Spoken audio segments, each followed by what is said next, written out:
사도행전 6장 8절부터 7장 1절까지입니다. 제가 받들어 읽겠습니다. 하나님의 말씀입니다. 스데반이 은혜와 권능이 충만하여 큰 기사와 표적을 민간에 행하니 이른바 자유민들 즉 구레네인 알렉산드리아인 길리기아와 아시아에서 온 사람들의 회당에서 어떤 자들이 일어나 스데반과 더불어 논쟁할세. 스데반이 지혜와 성령으로 말함을 그들이 능히 당하지 못하여 사람들을 매수하여 말하게 하되 이 사람이 모세와 하나님을 모독하는 말을 하는 것을 우리가 들었노라 하게 하고 백성과 장로와 서기관들을 충동시켜 와서 잡아가지고 공회에 이르러 거짓 증인들을 세우니 이르되 이 사람이 이 거룩한 곳과 율법을 거슬러 말하기를 마지 아니하는도다. 그의 말에 이 나사렛 예수가 이곳을 헐고 또 모세가 우리에게 전하여 준 규례를 고치겠다 함을 우리가 들었노라 하거늘 공회 중에 앉은 사람들이 다 스데반을 주목하여 보니 그 얼굴이 천사의 얼굴과 같더라. 대제사장이 이르되 이것이 사실이냐? 아멘. 우리가 읽은 본문 앞쪽에 보면 초대교회에서 처음 일꾼을 세운 내용이 나옵니다. 그것이 6장 6절이죠. 사도들이 7명의 피택자, 요즘 우리가 쓰는 말이죠. 피택자에게 안수하고 그들이 교회의 일꾼이 되었다. 나중에 그 일꾼들을 집사라고 부르게 되지요. 자, 그랬는데 이제 7절입니다. 7절 우리 한번 같이 읽어봅시다. 하나님의 말씀이 점점 왕성하여 예루살렘에 있는 제자의 수가 더 심히 많아지고 거다한 제사장의 무리도 이 도에 복종하니라. 우리가 성경을 읽을 때 행간을 읽는 훈련을 가끔씩 하면 성경 읽는 것이 훨씬 더 재미도 있고 은혜가 됩니다. 무슨 말씀인가 하면 자 6장 6절에 7명의 일꾼이 교회에 세워졌어요. 근데 7절에는 한마디로 얘기하면 교회가 부흥했대요. 그러면 6절과 7절 사이에 기록되지 않은 어떤 일들이 있었다는 거겠지요. 우리가 행간을 읽어보면 그 뽑힌 7명이 자신들의 역할을 잘 감당하였다. 이런 기록이 생략되었음을 능히 생각할 수 있다는 거지요. 교회에 갈등이 생겼어요. 헬라파 유대인의 과부들이 매일의 구제에 빠짐으로 생긴 그 갈등, 그것 때문에 세워진 일꾼들이니까 과부들, 가난한 사람들 돌보기 위해서 이 7명이 열심히 수고했다, 열심히 봉사했다, 땀 흘렸다, 기도했다. 그 내용이 사실은 6장 6절과 7절 사이에 기록이 되어야 할 내용인데 넘어간 거예요. 그 결과 교회는 부흥이 되었다라는 거지요. 저는 이 본문의 이 행간을 생각하면서 역사도 이와 비슷한 것 같다라는 생각을 합니다. 역사의 전면에 보이는 영웅들, 그리고 세상은 그 영웅에게 집중을 합니다. 그러나 우리는 알고 있습니다. 보이지 않는 영웅들, 기록되지 않은 영웅들, 그 삶의 자리에서 눈물과 땀으로 묵묵히 자기에게 맡겨진 일을 감당한 사람들에 의하여 이 역사가 이루어지고 있음을 잊어서는 안 됩니다. 교회도 마찬가지입니다. 이 본문을 보면서 참 제가 부끄럽고 죄송한 마음이 든 것은 우리 교회도 보이지 않는 수많은 성도들의 기도와 섬김으로 여기까지 왔는데 제가 앞에 나서다 보니 제가 괜히 더 칭찬과 인정을 받는 것 같아서 참 부끄럽고 죄송한 마음이 들었습니다. 사랑하는 성도 여러분, 여러분의 한 일들이 행간에 감추어져 있을 수 있습니다.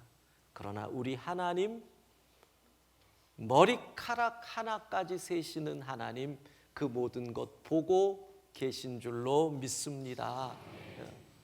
감추어진 영웅들이죠. 자, 그리고 오늘 본문으로 가보면 9절에 이런 표현이 나옵니다. 자유민이라는 표현이 나옵니다. 자유민. 역사로 조금 들어가 보십시다. BC 63년에 로마의 장군이었던 푼페이우스가 팔레스타인을 점령하고 예루살렘을 점령하지요. 그런데 이 푼페이우스, 옛날에 세계사라는 과목이 저희가 학교 다닐 때 있었는데 그때 로마의 삼두 정치 들은 기억 나세요? 공부에 관심이 없으셨나요? 그러면 크라수스, 푼페이우스, 그리고 시저, 케사르, 이 세 사람이 1차 삼두 정치를 했다. 뭐 이런 거, 그렇죠? 그 푼페이우스가 바로 예루살렘을 점령을 합니다. 그게 BC 63년이고요. 예루살렘에 있던 많은 유대인들을 포로로 끌고 가고요. 그 포로가 로마 제국 내 여러 지역에 분산되어 노예 생활을 합니다. 그리고 시간이 지나면서 노예에서 평민으로, 일반인으로 신분의 전환이 이루어지는데 그들을 자유민이라고 얘기를 합니다. 자유민. 그 가운데서 그 지역의 디아스포라 유대인으로 계속 사는 사람들도 많았는데 고향 땅인, 선조들의 고향 땅인 유대로 귀환한 사람들, 그들은 귀환한 이후에도 히브리어, 아람어를 쓰는 그 땅에서 언어의 부족함, 문화의 차이로 인해서 자기들끼리 모여 살고 자기들의 어떤 공동체 속에서 신앙을 유지하기 위해서 그들의 회당들이 이루어집니다. 오늘 본문을 보면 예루살렘 내에 최소한입니다. 4개의 헬라파 유대인들의 회당이 있었구나 하는 것을 알 수가 있습니다. 헬라파 유대인들, 헬라 말이 익숙하고 헬라 문화에 익숙한 돌아온 자유민들끼리 같은 지역에서 온 사람들이 모여서 이룬 이 회당, 구레네. 구레네 그러면 누가 떠오르죠? 시몬, 예수님의 십자가를 대신 진 그 북아프리카 지금의 리비아라는 나라 쪽 구레네. 그 다음에 알렉산드리아, 이집트에 있는 알렉산드리아. 알렉산드리아 그러면 우리가 예전에 배운 상식으로 생각해 보면 거기에 엄청난 도서관이 있었어요. 클레오파트라 시대에 있었던 그 도서관, 물론 불타고 다 사라졌고 지금 이집트 정부에서 알렉산드리아에 엄청난 도서관을 지어서 2000년 전에 그 역사를 다시 회복시키려고 하고 있죠. 이미 지어졌어요. 그 알렉산드리아. 그런데 자료에 보면 알렉산드리아의 당시의 인구가 50만이면 엄청난 겁니다. 2000년 전에 100만 넘는 도시가 없었고요. 예루살렘이 10만이 채 안 됐다라고 얘기를 합니다. 50만 가운데 10만 명이 유대인이었다라고 자료에 나옵니다. 얼마나 유대인들이 많이 흩어져 살았는지 알 수 있죠. 그 이집트의 알렉산드리아에서 온 사람들이 만든 회당. 그 다음에 길리기아. 그러면 길리기아 그러면 우리는 어떤 지역이 떠오릅니까? 길리기아 성의 다소.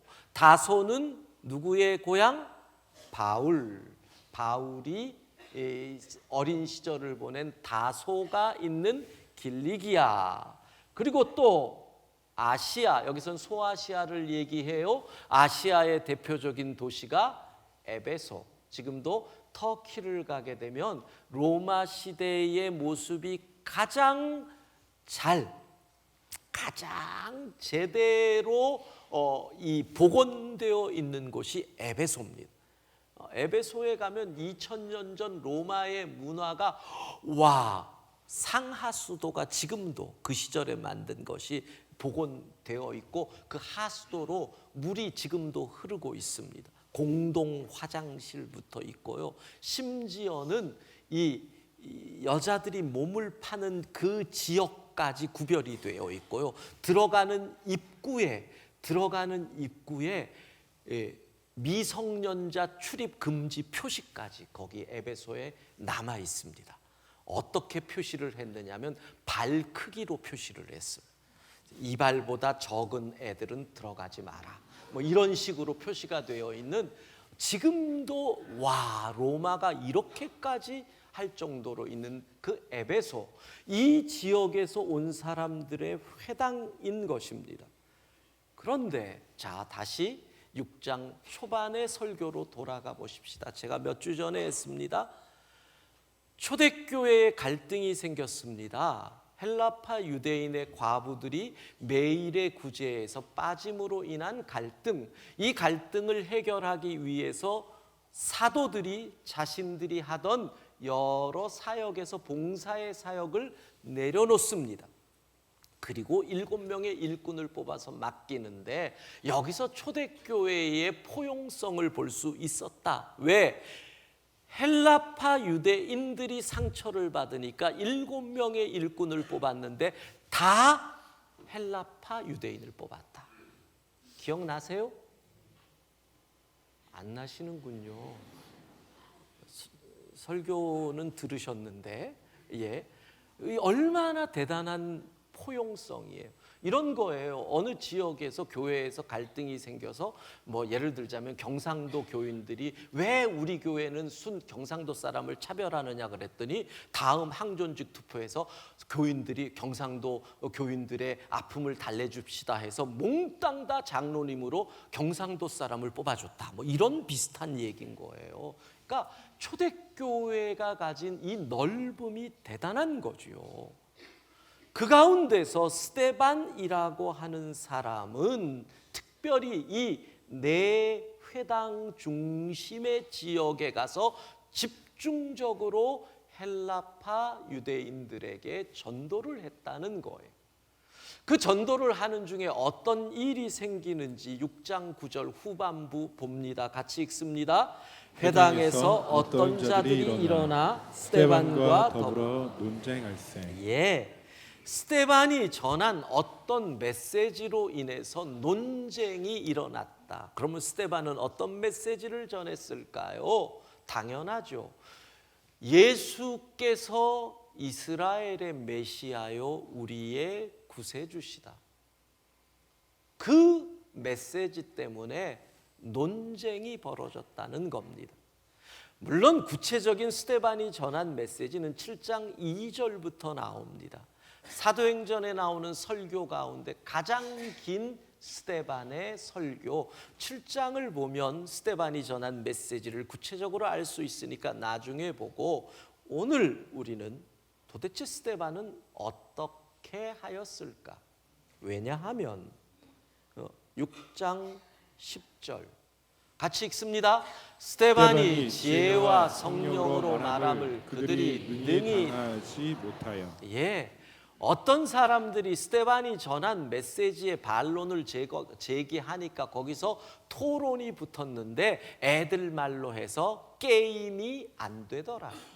스데반이 완승을 했다. 그들의 입을 막아버렸다라는 얘기입니다. 우리는 명절 때 어쩌다가 교회 이야기만 해도 판판이 깨지는데 스데반은 완전히 이겼다. 이겁니다. 물론 이 논쟁의 결과에 따라서 헬라파 유대인들이 예수님을 믿게 되었다라는 말은 아닙니다. 그 말은 아니고 그들이 스데반의 설명 때문에 입이 막혔다. 이런 뜻입니다. 여러분 생각해 봅시다. 스데반의 논리는 무엇이었을까요? 스데반이 전한 메시지는 왜 이리 능력이 있었을까요? 오늘 성경은 지혜와 성령으로 스데반이 말했다고 하는데 지혜와 성령으로 말한 스데반이 전한 메시지는 무엇일까요? 누가 뭐래도 초대교회가 전한 핵심 메시지는 그겁니다. 예수님의 부활입니다. 그러면 스데반이 전한 메시지도 당연히 그겁니다. 첫 번째 뭘까요? 내가 부활하신 예수님을 보았다. 이게 강력한 메시지입니다. 초대교회는 끊임없이 예수님의 부활을 전했습니다. 사도행전 5장 30절 같이 읽습니다. 너희가 나무에 달아 죽인 예수를 우리 조상의 하나님이 살리시고. 예, 스데반의 능력은 이겁니다. 나는 부활하신 예수님을 만났다. 나는 부활하신 예수님을 보았다. 그러면 거기서 웃기지 마라고 할 때 스데반은 증거를 제시했을 거 아니에요. 자, 시기적으로 생각해 봅시다. 이 사람들이 지금 이런 일을 하기 얼마 전이 오순절입니다. 오순절에 성령 강림의 역사가 일어났죠. 오순절로부터 열흘 전에 예수님이 승천하셨죠. 그 승천하셨을 때 감람산에서 본 무리들이 마가의 다락방에 모여서 열흘간 기도했는데 그 사람이 120명이에요. 승천하시기 40일 전에 예수님이 부활하셨어요. 그 3일 전에 예수님이 죽으셨어요. 십자가에서.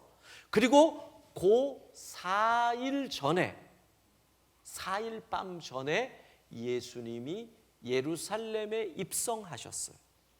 호산나 호산나 사건이 있었다. 그 얘기는 예수님의 부활이라고 하는 십자가의 죽음과 부활은 예루살렘 성에 있는 많은 사람의 입에 오르내리는 소문이었다는 것.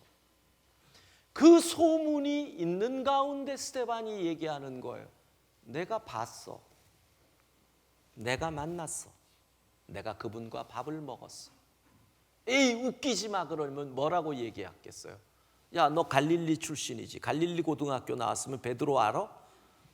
우리말로 한다면 베드로 갈릴리 고등학교 22회잖아. 니네 선배야. 베드로가 예수님의 부활을 봤어. 베드로한테 물어봐. 니네 선배한테. 이런 대화. 너 어디서 일해? 니네 회사가 요한네 수산물 회사네? 요한 부자였어요. 예루살렘 내에 요한의 이 네트워크가 컸단 말이야. 너 니네 사장 아들이 요한이야.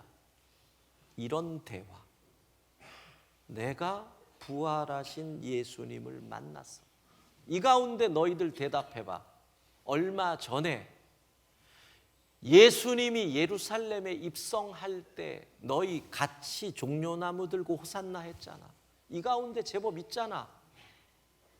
근데 너희가 그 예수님 죽여라고 며칠 만에 변심해가지고 십자가에 못 박아라고 하지 않았어. 그분이 살아난 거야. 누구도 반박할 수 없다는 거예요. 사랑하는 성도 여러분, 우리가 예수 그리스도를 믿는다는 것은 성령의 역사로 부활하신 예수님을 만난 것이요. 할렐루야. 부활하신 예수님을 본 것이요, 부활하신 예수님을 성령의 역사로 믿기에 우리가 이 자리에 있는 줄로 믿습니다. 담대히 말하십시오. 나는 부활하신 예수님을 보았다. 나는 부활하신 예수님을 만났다. 그분이 나의 구주시다. 반박할 수 없는 부활의 메시지인 것입니다.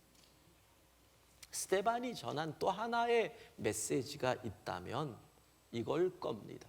부활하신 예수님을 만난 우리 초대교회 공동체가 어떻게 변화됐는지를 봐라. 즉 이거지요. 부활하신 예수님 때문에 내가 이렇게 변했다.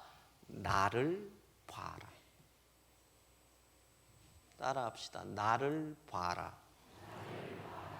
여러분이 이렇게 얘기할 수 있으면 누구도 여러분이 전하는 예수 그리스도에 관하여 믿지는 못할지라도 반박할 수 없을 겁니다. 나를 봐라. 내 삶이 메시지다. 자, 다시 처음 설교로 돌아가 봅시다. 6장 6절과 7절 사이에 행간이 있다. 그 행간에 7 일꾼이 주신 사명을 감당하기 위해서 그 자리에서 열심히 일했다. 스데반은 헬라파 유대인들이 모인 회당 그 지역에 가서 열심히 복음을 전했다. 그러면 스데반이 어떤 일을 했어요? 그 지역에 있는 가난한 과부들을 찾아가서 구제를 해요. 그 지역에서 어려움 당하는 사람들을 도와요. 때로는 위로하고 상담하고, 때로는 병에 걸린 사람들을 예수의 이름으로 기도해서 일으키는 능력을 행하기도 했을 거예요. 자, 질문. 지금 회당에 모여 있는 헬라파 유대인들이 자기 지역에서 이런 선한 일을 계속하는 스데반을 보았을까요? 못 보았을까요? 심히 어려운 질문을 드려 죄송합니다. 그러면 그 이야기를 들었을까요? 못 들었을까요? 들었죠. 내 지역에서 일어나고 있는 일이. 그러니까 비록 예수님을 믿지 않지만 자신의 지역을 섬기는 스데반의 삶을 본 거예요. 그 스데반이 봐라, 내 삶이 예수님이 부활하신 증거다라고 얘기할 때 어떤 논리를 가지고 반박할 수 있겠어요? 나를 봐라. 내가 예수 그리스도를 믿는 증거다. 이게 스데반이 다른 사람들의 입을 막은 삶의 메시지였다는 겁니다. 미국의 사회학자인 제임스 데이비슨 헌터 박사가 쓴 책이 있습니다. To change the world. 우리는 이렇게 번역이 됐어요. 기독교는 세상을 어떻게 변화시키는가 라는 제목으로 번역이 됐어요. 그러니까 기독교인들은 사명 자체가 타락한 세상을 회복시키는 사명을 가지고 있기 때문에 이 땅을 어떻게 선하게 하나님의 뜻에 맞게 바꿔가려고 역사 이래로 노력을 해왔다. 그래서 역사적으로 기독교인들이 세상을 변화시키기 위해서 어떤 노력을 했는가를 이렇게 정리를 해가요. 그래서 헌터 박사가 세 종류로 기독교가 세상을 변화시키려고 했던 노력을 설명을 해요. 그것을 제 언어로 바꿔서 얘기한다면 첫 번째는 방어예요. 방어, 반대 이런 거예요. 그러니까 이거 하면 안 돼, 이거 하면 안 돼, 이거 하면 안 돼, 이런 운동. 그러니까 이건 주로 보수 기독교인들이 하는 일들이에요. 그 다음에 또 하나는 진보적 기독교인들이 하는 것은 뭐예요? 포용이에요. 함께 더불어. 그런데 제3의 운동이 있는데 그건 뭐냐면 이것도 아니고 저것도 아니야. 우리말로 하면 기도하지 뭘 저딴 일을 해. 제세례파, 에이미씨 이런 것처럼 수도원과 같은 공동생활로 이런 모든 것으로부터 단절해서 자기들끼리 모여 사는 요 세 가지의 모임이 세상을 변화시키려고 하는 기독교인들의 역사적인 모임이라는 거예요. 자, 설명을 해봐요. 예를 들어서 자, 동성애라고 하는 문제가 있어요.